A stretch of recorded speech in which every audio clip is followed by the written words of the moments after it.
నా కార్మికుల ఐక్యత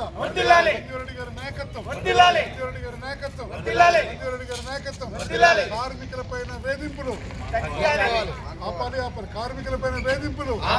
కార్మికులపైన వేధింపులు పనిభారాలు కార్మికులపైన పనిభారాలు అక్రమ సస్పెన్షన్లు అక్రమ ట్రాన్స్ఫర్లు ఆపాలి అక్రమ ట్రాన్స్ఫర్స్ అక్రమ సస్పెన్షన్లు అక్రమ ట్రాన్స్ఫర్స్ అక్రమ సస్పెన్షన్లు స్టాఫ్ రూమ్ లో సరైన వసతులు కార్మికుల ఐక్యత 2021 వేతన సవరణ ఆర్టీసీలో యూనియన్ అనుమతించిన ఆర్టీసీలో యూనియన్లను 2021 వేతన సవరణను 2021 వేతన అమలుపరచారు 2021 వేతన సవరణను 2021 వేతన సవరణను ఆర్టీసీలో యూనియన్ అనుమతించిన ఆర్టీసీలో యూనియన్లను. తెలంగాణ రాష్ట్రంలో ఆర్టీసీ కార్మికుల సమ్మెలను పరిష్కరించాలంటూ 3వ తారీఖు రోజున చలో బస్ భవన్ కార్యక్రమం ప్రవేశపెట్టడం జరిగింది. అసలు చలో బస్ భవన్ కార్యక్రమం యొక్క ముఖ్య ఉద్దేశం ఏంటో ఐఎన్టీ జనరల్ సెక్రటరీ గారు మన దగ్గర ఉన్నారు, వారు మాట్లాడుతున్నాం. సార్ చెప్పండి, ఎందుకు మీరు చలో భవన్ కార్యక్రమం మొదలు పెట్టుకోవడం జరిగింది? ఎందుకంటే అధికార పార్టీలో ఉన్నారు మీరు, ఎందుకు, దాని కారణం ఏంది? గత 10 సంవత్సరాల కాలం నుండి గత ప్రభుత్వం నుండి పెండింగ్లో ఉన్న నానా సమస్యలు కాంగ్రెస్ ప్రభుత్వం వచ్చాక ఒకటొకటి పరిష్కరిస్తూ వస్తుంది. అయినప్పటికీ కింది మహాలక్ష్మి వల్ల బస్సులు పెంచకుండా, కార్మికులను పెంచకుండా, వర్క్లోడ్ తగ్గట్టు, ట్రిప్పులు తగ్గట్టు, కార్మికులపైన సిబ్బంది లేనందుకు ట్రిప్పులు పెంచడం వల్ల అదనపు భారం పడి కార్మికులు డ్యూటీ చేస్తూ ఇబ్బంది పడుతున్నారు. ఆ పెరిగిన పనిభారాల వలన డ్యూటీలోనే హార్ట్ అటాక్ కూడా చనిపోతున్న సందర్భాలు ఉన్నాయి. అక్రమ సస్పెన్షన్లు, అక్రమ వేధింపులు, అక్రమ ట్రాన్స్ఫర్స్, డిపోలో చూస్తే రెస్ట్ రూమ్ల సౌకర్యాలు ఉన్నాయి. ఇట్లా చాలా ఇబ్బందులు పడుతున్న సందర్భం. లీవ్ కావాలంటే శవం దగ్గర సెల్ఫీ తీయాలంటే ప్రజల మధ్యలో సమాజంలో అఘోరంగా భావిస్తున్నాం. తప్పని పరిస్థితి సెల్ఫీ తీసుకొని పంపిస్తున్నాం. ఈ విధంగా కార్మికులు వేధిస్తున్నారు. ఈ కార్మికులు వేధించడం వల్ల కాంగ్రెస్ ప్రభుత్వం ఇబ్బంది పడుతుంది. ఈ వేధించింది ఎవరో తెలియదు, కానీ ప్రభుత్వం చేసింది కాదుగా.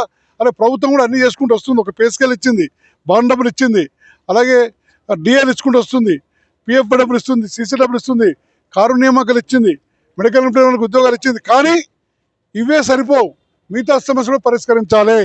మేనిఫెస్టో పెట్టిన రూపాయి ఖర్చు లేని యూనియన్లకు అనుమతించాలి. యూనియన్లకు అనుమతించడంతో పాటు రెండో డిమాండ్, కేసీఆర్ గారు అసంపూర్తిగా పెట్టిపోయినా విలీన సమస్యను పరిష్కరించాలి. విలీనం పైన కమిటీ వేయాలి, అపాయింటెడ్ ప్రకటించాలి. అలాగే 2021 వేతన సవరణ ఒకటి ఉంది పెండింగ్. ఈ ఏప్రిల్కి వెళ్ళి 2025 వేతన సవరణ పెండింగ్, 2 వేతన సవరణ పెండింగ్ ఉన్నాయి. ఒక వేతన సవరణ ఇవ్వాలి. అలాగే ఈరోజు హయ్యర్ పెన్షన్ డిమాండ్ నోటీస్ వస్తే డబ్బులు కట్టిన పరిస్థితి లేదు. రిటైర్మెంట్ అయిన కార్మికులు వాళ్ళకు కూడా రావాల్సిన బకాయిలు ఇవ్వాలి, ఫిక్సేషన్ చేయాలని చెప్పి డిమాండ్ చేస్తూ చలో బస్ భవన్ కార్యక్రమాన్ని 3వ తారీఖు నాడు ఐఎన్టీసీగా కాంగ్రెస్ అనుబంధ సంఘం అయినా కూడా తప్పనిసరి పరిస్థితిలో ప్రభుత్వం దృష్టికి తీసుకుపోవాలి. కాబట్టి ప్రభుత్వం తీసుకుపోతున్నాం, కానీ ఒత్తిడి సరిపోతలేదు. కొన్ని ప్రతిపక్షాలైనటువంటి యూనియన్ అయితే ఉందో 7వ తారీఖు నుంచి కూడా మొత్తం బంద్ పెట్టిన కూడా వాళ్ళు ముందుకు వస్తున్నారు. దాన్ని మీరు ఏదైనా చూస్తున్నారు? చూడు, ఒక పక్షం సిపిఐ అనుబంధ సంఘం, ఏఐటీసీ అనుబంధ సంఘం. ఏఐటీసీ సిపిఐ ఎవరితో మిత్రపక్షం? కాంగ్రెస్ తోటి మిత్రపక్షం చేసుకుంటూ కవితకు దగ్గరున్న థామస్ రెడ్డి టీఎంఈ తోటి అటు ఐక్య కార్యాచరణ. దేనికి సంకేతాలు ఇస్తుంది? ప్రభుత్వం దృష్టి పోవా, విజిలెన్స్ రిపోర్ట్ లేదా అన్న కలిసిన సంఘాలే తక్కువ. కాబట్టి 2019లో ఒక డిఎం తప్ప అందరు సమ్మెలో పాల్గొన్నారు. ఒక డిఎం తప్ప, లోపల డిఎం ఒకటే ఉండేది. ఇప్పుడు ఆ పరిస్థితి లేదు. మేము కూడా సమ్మెకు దూరం కాదు. సంజీవ్ రెడ్డి గారు అనుమతి ఇచ్చిన వాగా ఎన్ని చేస్తున్నాం. మేము కూడా సమ్మెకు సిద్ధం ఎప్పుడైతాం? అందరు కార్మికులు ఏకమైనప్పుడు. 2 జేఏసీలు ఏకం కావాలి, సిఐటి, సిపిఐ, ఎస్డబ్ల్యూఎఫ్ ఏకమై మేము ఒక్కరేమే ఒంటరిగా ఉండదలుచుకోలే. మేము అప్పుడు మా మద్దతు ఇస్తామని చెప్పి లెటర్ ద్వారా చెప్పినాము. ఇప్పుడు చెప్తున్నాం మీడియా ద్వారా, ఎప్పుడైనా మేము సిద్ధమే. మొన్న కేసీఆర్ వరంగల్ సభలో ఏమన్నారంటే అసలు ఈ ఆర్టీసీ బస్సు ఉచిత ప్రయాణం అనేది కూడా అంత తాత్కాలికమే, అంత ఎవరు కూడా దీన్ని స్వాగతించలేదంటారు. దాన్ని మీరు ఏం చూస్తున్నారు? ఈ రోజు కాంగ్రెస్ ప్రభుత్వం పెట్టిన స్కీముల్లో అధికారంలో వచ్చిన 2వ రోజుకెళ్ళే ఎలాంటి లిమిట్స్ లేకుండా, అంటే ఆదాయ వనరులు ఉన్న వారికి కూడా, బడుగు బలైన వర్గ వాళ్ళకి, రోజు కూలీనాలు చేసుకుంటలకు, కూరగాయల అమ్ముతలకు అందరూ ఉపయోగించుకుంటారు. ఈరోజు అందరికి వర్తించే స్కీమ్ ఎలక్ట్రిసిటీ ఉంది. ఇన్ని యూనిట్లలోపే గ్యాస్ ఉంది ఇన్ని సిలిండర్ లోపే. కానీ ఈ స్కీము తెలంగాణ రాష్ట్రంలోని ప్రతి మహిళ ఉపయోగించుకునే స్కీమ్ ఏదో ఉందంటే ఉచిత బస్సు. మాకు డబ్బులు ఇస్తారు, డబ్బులు ఏంది, అలా జీతాలు రావు, సంస్థ ఉండదు. ఈ స్కీమ్ వల్ల సంస్థ లాభంలో ఉంది. లాభం అంటే ఏమంటారు మా కార్మికులు, మాకు పోయిన జీతం తక్కువ వచ్చింది అంటారు. కానీ దానికి కారణం గత ప్రభుత్వంలో ఉన్న బాకీలు బకాయిలు చెల్లించడం వల్ల తక్కువ వచ్చింది. ఈ సంవత్సరం జనవరి టు డిసెంబర్ చూసుకుంటే ఆర్టీసీ లాభంలో ఉంది. డబ్బులు ఇస్తారు, మహాలక్ష్మి డబ్బులు. మీరు ఐఎన్టీయూ జనరల్ సెక్రటరీ చెప్పండి. 3వ తారీఖు రోజు మీరు బస్ భవన్ ముట్టడిస్తున్నారు. ఒకవేళ ప్రభుత్వం దిగరాకపోతే మీ కార్యాచరణ, భవిష్యత్ కార్యాచరణ ఆ తర్వాత మనకు ఫస్ట్ ఎలా ఉంటుంది? మీ భవిష్యత్ కార్యాచరణ ఎలా ఉంటుంది? చెప్పాం కదా, కార్మిక పక్షం ఐఎన్టీసీ సంజీవ్ రెడ్డి గారి నాయకత్వం 96 ఏళ్ల క్రుద్ధుడు, ప్రపంచ స్థాయి నాయకుడు, పార్టీ గిట్టి జాంతనై మా కార్మిక సమస్యలు కావాలి. బస్ భవన్కి అనుమతి ఇచ్చినంటేనే మెడలు ఉంచడానికి, అందుకే ఇలా రాష్ట్రం తిరుగుతున్నాం. కాబట్టి తర్వాత రాష్ట్ర కమిటీ కూర్చొని రివ్యూ చేస్తుంది. ఒకవేళ ఆ లోపే సమ్మెకు పోతే ఏం చేయాలి, రివ్యూ చేసుకుంటాం.